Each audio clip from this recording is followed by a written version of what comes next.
You are aware of the political developments in our country. We are standing at a point of economic, political, and social nosedive as a nation. As a country, we, the people of Kenya, are being treated by William Ruto as less Kenyans at any given moment.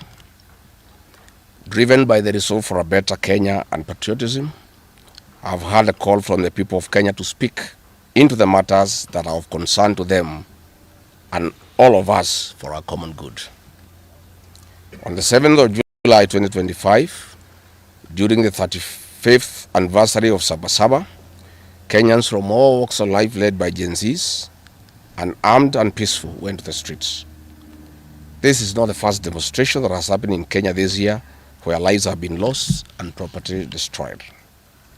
Unbeknown to these peaceful demonstrators, the tired regime of Ruto had a well-organized state-sponsored militia in cohort with the police and other state security agencies to maim, kill and destroy property and blame it on the Kikuyu community and specific leaders who are perceived unfriendly to this killer regime. This targeted profiling of the Kikuyu community and destruction of their specific business is an economic sabotage not new to the narrative of William Ruto. On the 30th day, this state-sponsored militia, under instructions and guidance from the police, were dropped in different places in the country, and mostly in the Mount Kenya region and other regions not perceived friendly to the government. They were strategically dropped past midnight, and then roadblocks were placed by the police while others was dropped early in the morning. The militia were procured by Ruto. Governors and MPs allied to him. These regions include Nairobi, Kiambu, Kajiado, Kisii, Nyeri, Murang'a, Kiambu, Kirinyaga, Meru, Nyandarua, Kajiado, Kitengela, Ongata-Rongai, Machakos, Embu, and in Wote. They had clear instructions to loot and destroy specific properties under police supervision. A killer squad of 101 that works under the Director General of the National Intelligence Service, Nuruddin Haji, was armed with assault rifles and drove in a convoy of unmarked Subarus, shooting and killing innocent protesters aimlessly in the streets and estates. This squad in Subarus, hooded and masked against court orders, are disguising themselves as DCI's officers, yet we know they are not. In fact, I would like to clarify that the National Intelligence Service has procured Subarus to give an impression that this killer gang is from the DCI. The truth of the matter is that this has nothing to do with the DCI. This is the National Intelligence Service. And this squad of 101 people was formed when I was still in government. Officers were recruited from the Administration Police Unit for special training by NIS on abductions, killings, and cover-up. And this is a squad that is killing the people of Kenya. The killings and the business destruction pattern point to William Ruto's ethnic profiling narrative, which is a master with no rival. With a close coordination of PS Interior Raymond Omolo, this narrative was boosted online by state bloggers to spin the narrative. The Cabinet Secretary Kipchumba Murkomen's public to shoot to kill order, coupled with assurances to police officers that the government will not cooperate with the investigators in police conduct, has emboldened security forces. Police officers are now on record threatening citizens who are in their homes, boasting of their license to kill, acting with a confidence that can only come from the highest echelons of power. Mr. Murkomen's admission that these are not just instructions from him but orders from above removes any ambiguity about where responsibility lies. It will be recalled that in the run-up to the 2007 general election and its aftermath, the narrative of 41 against 1 was a masterpiece of William Ruto. The target was profiling Kikuyus against the rest of the country. To a large extent, he succeeded, and every Kenyan knows what happened, and it is also fresh in his mind of the ICC ordeal still hanging on the neck of William Ruto today. We remind William Ruto that his ICC cases are not yet over. They have been paused after witnesses disappeared. And what he is pretending over are crimes under the Rome Statute. It is clear history is repeating itself. And the architect William Ruto is back on the deck. He is hell-bent to finish his unfinished business with the people of Mount Kenya, destroy their businesses and make them black sheep of Kenya. Despite this horrible experience, the people of Mount Kenya voted William Ruto to a man in 2022 general elections against the advice of President Uhuru Kenyatta, whom Mr. Ruto had branded as a drunkard and a useless leader. Today, the people of Kenya, and especially the Mount Kenya region, feel sorry that they did not heed to the advice of Uhuru Kenyatta. These state-sponsored militia were key in touching of various parts of the country with ease of police assistance to prefer terrorism charges on specific people from the Mount Kenya region. So far, about 50 young people are in courts in trumped-up charges of terrorism in scenarios of state-managed crimes by the state. Again, this is a clear onslaught on the Kikuyu nation. A case in point, when a police station in Mawego in Homa Bay County was torched, the suspects for that particular crime have been charged with arson. But when a police station is alleged to have been torched in Kiambu, suspects from the Kikuyu nation are charged with terrorism charges. This is serious ethnic profiling. Last night in Juja and Kirinyaga, these state-sponsored militia invaded various businesses. Luckily in Kirinyaga, after Wananchi went to Sagana police station and they refused to act, saying they had orders from above not to interfere, the people organized themselves and repulsed the militia. Mr. Ruto's ethnic profiling has led to the destruction of the foreign properties belonging to the people of Mount Kenya. Maguna supermarkets in Meru, Kahawa West and Muranga. Nice supermarkets, hotel and petrol station, and nice city in Mwea in Kirinyaga. County supermarkets in Kabati and Kirinyaga. Power Star supermarkets, Quick Mart supermarkets in Eastern Bypass, Shell and Totomin markets in Roiro, Chill Post Hotel in Gong, Boju Shop in Keserian, Homegrown Supermarket among others, and the Family Bank in Kahawa and Roiro. Notably, in Meru, these state-sponsored militia tried to attack Meru Dairy Processing Plant and were repulsed by workers. In Nyeri, they further tried to attack Wakulima Dairy in Mukurweini, and the attack failed. We urge our businesses to heighten security surveillance on their business premises and production lines, especially the KTDA, coffee factories, milk processing factories, among others. We take note that in Meru, on Sunday the 6th of July, at an event attended by CS Kipchumba Murkomen, the MP for Bori, Mugambire Dikire, indicated that a supermarket would be attacked the following day. As sure as December 25 is Christmas, and true to his word, Maguna supermarket was torched by the state-sponsored militia, which the MP was private to. Why hasn't Mugambire Dikire been arrested? How did he know that a supermarket would be attacked? This is selective justice. The evidence that these militias are state-sponsored is plain for all to see. Videos circulating widely show police officers not merely failing to intervene, but actively transporting armed groups who proceed to unleash destruction with apparent impunity. Uniformed officers have been seen standing guard as these groups rampage. They are in action and a stark contrast to strong statements being made by government. In Nyeri, journalists were attacked by these militias in the presence of the police. It is well documented. This is a clear indicator that Ruto is working with governors and MPs allied to him to destroy businesses owned by the Kikuyu, the Meru and the Embu, and blame it on people who don't support his administration. This is a tactic that was used by the colonialists with the collaborators who searched earth policy and torched buildings and businesses and blamed it on the Mau Mau. This divide and rule tactic will not work, Mr. Ruto. We know that in Meru, they want to use this mayhem to blame Mithika Linturi. In Embu, they have already blamed Mkonji Gitonga. In Ketengela and Gong, they want to target Senator Seki and MP Onesmus Ngogoyo. In Nyeri, they are trying to haunt Honorable Kagusha. And in Kirinyaga, they are targeting Senator Murango. We want to remind President Ruto that it is not the Kikuyus who want him out of office. It is the entire people of Kenya. Kenyans are suffering equally across the country. That is why Kenyans have said, if you, Mr. William Ruto, believe that it is the Kikuyus who want you out, then all Kenyans are Kikuyus.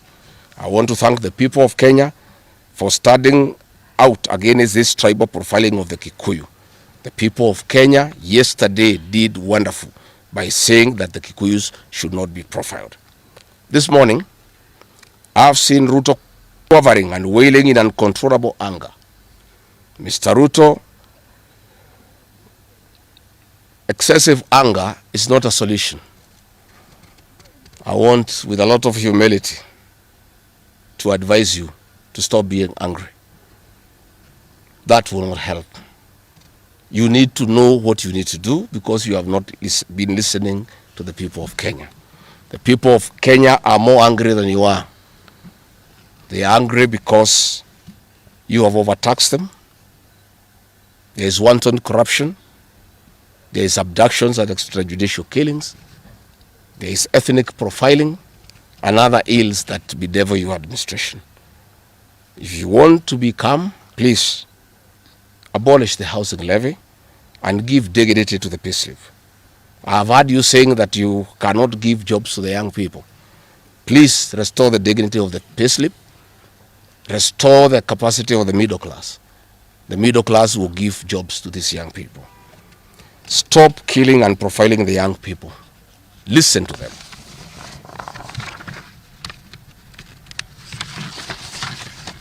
Stop abductions and extrajudicial killings. Abolish, disband the killer squad of 101 officers at Nurdin Haji. Give hustlers the jobs that you promised them. Mr. William Ruto, you are the one who promised. You cannot cry today that you have no solution, saying that other presidents have not been able to do it. You are the one who promised these young people. Stop police brutality. Stop abductions and illegal detentions. Get the hustlers from the bottom of the economic pyramid as you promised. Yes, Mr. President, we agree there were other presidents before you, as you have rightly stated, and true, they never went through what you are experiencing today. May it please you to know that the reason why Kenyans rarely had problems with them, Mwai Kibaki and Uhuru Kenyatta were guided by the Constitution and the rule of law. They did not capture our constitutional institutions to work for them, instead of working for Kenyans. They never killed children. They never attempted to build churches in State House. They never organized militias to destroy people's property and kill them. That is why you have a problem. And we also want to remind you that Mwai Kibaki had a difficult time from you, William Ruto. Videos are everywhere. You cannot say that Mwai Kibaki did not face resistance. It's on record that you gave hell to President Kenyatta for 5 years. So it is hypocritical for you to allege that Mwai Kibaki and Uhuru Kenyatta had a very easy time. Most of the problems Mwai Kibaki and Uhuru Kenyatta had came from yourself, and it's on record. We want to advise you that the one-term movement is not getting you out of power outside the Constitution. Mr. President, nobody wants to throw you. Nobody wants to overthrow your government.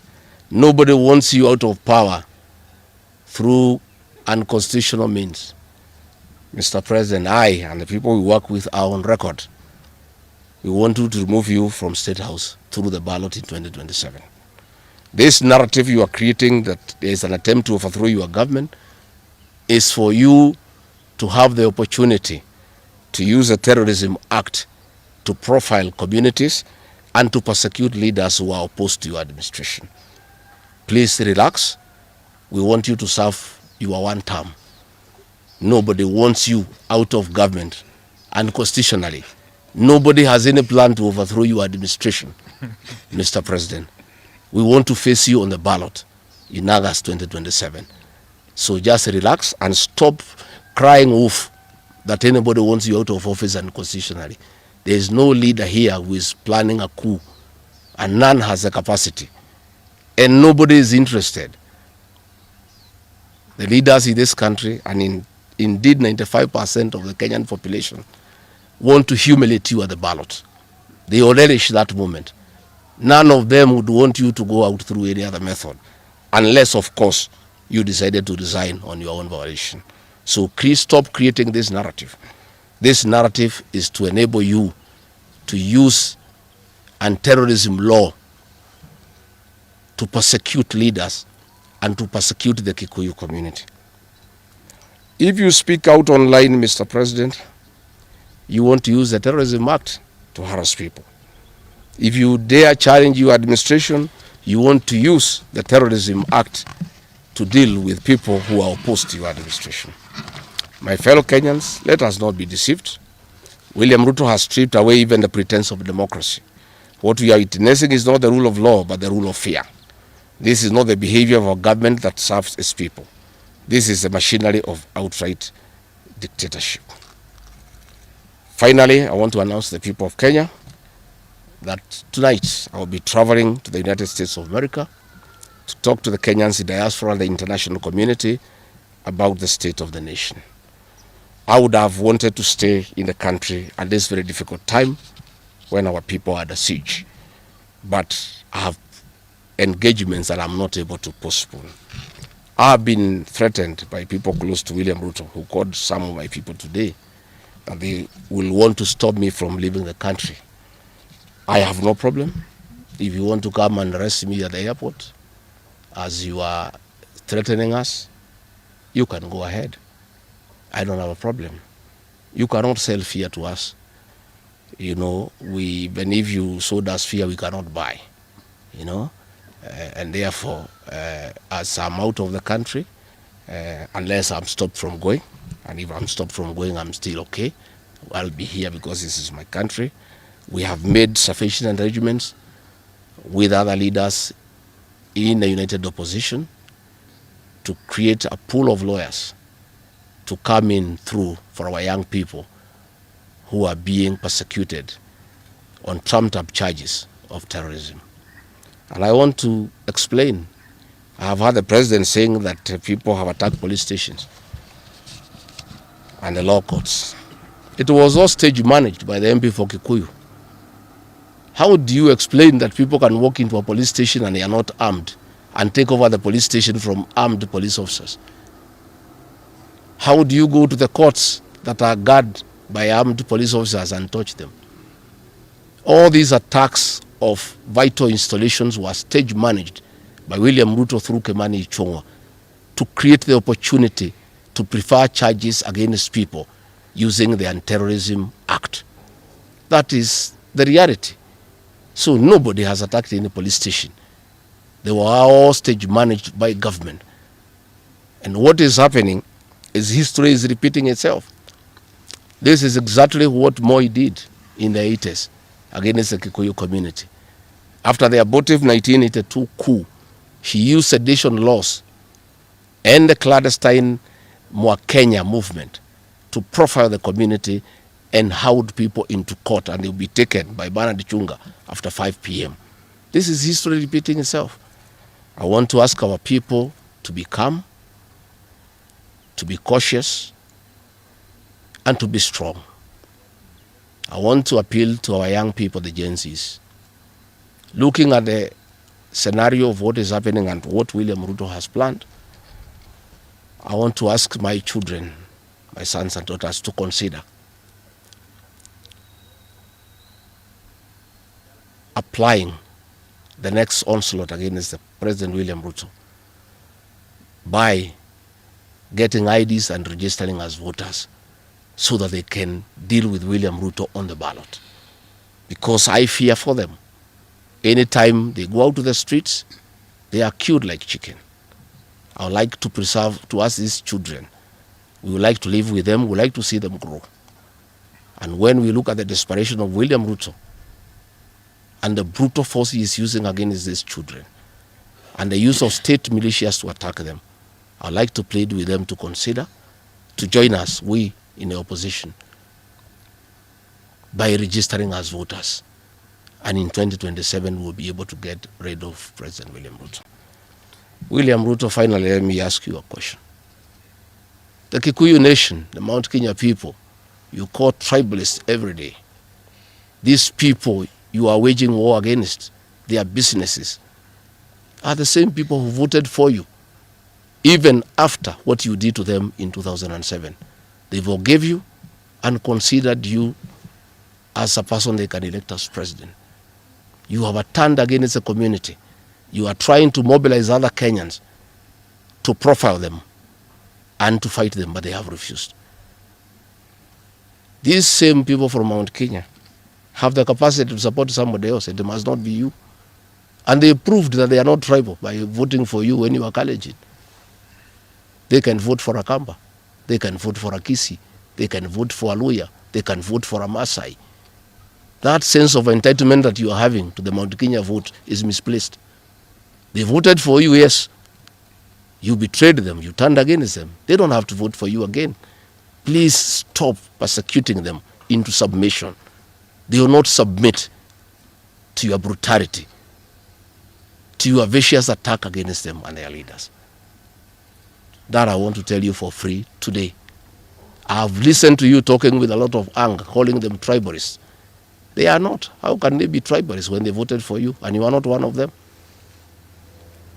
But you don't have a sense of entitlement that they must vote for you. You know what you have done to them and why they have reacted the way they have. And I want to assure you, you cannot scare them into submission. Even if you jail them, they will not submit. These are seasoned descendants of the freedom fighters, and they cannot be intimidated.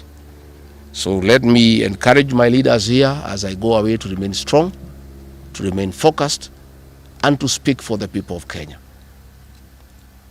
I am I have a lot of gratitude to the Honorable Stephen Kalonzo Musyoka and Eugene Wamalwa, who have been in court the whole of yesterday and today, standing strong and defending our young people who have been framed and charged with treason. For those two leaders, I want to give them the gratitude of my community and our leadership. They have come through for a community when it's under siege, and we are indeed very, very grateful. I want to ask our leaders here to be vigilant and to continue speaking out to the people of Kenya. Should the situation get out of hand and I need to cut my trip short and come back to join the other leaders in defending our people and speaking for them, I will gladly do so. Thank you very much. Good. That's comprehensive. I don't think iko maswali hata kidogo. Labda ile watu ya Kameme iko na ilo.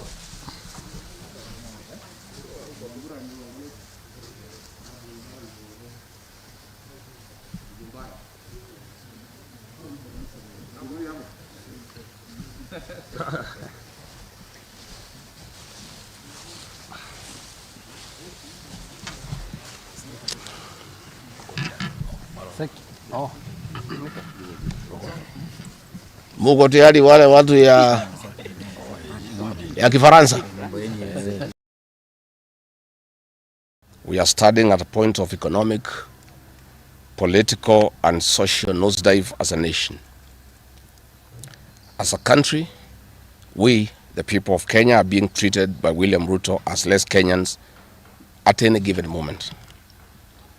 Driven by the resolve for a better Kenya and patriotism, I have heard a call from the people of Kenya to speak into the matters that are of concern to them and all of us for our common good. On the 7th of July 2025, during the 35th anniversary of Sabasaba, Kenyans from all walks of life led by Gen Zs and armed and peaceful went to the streets.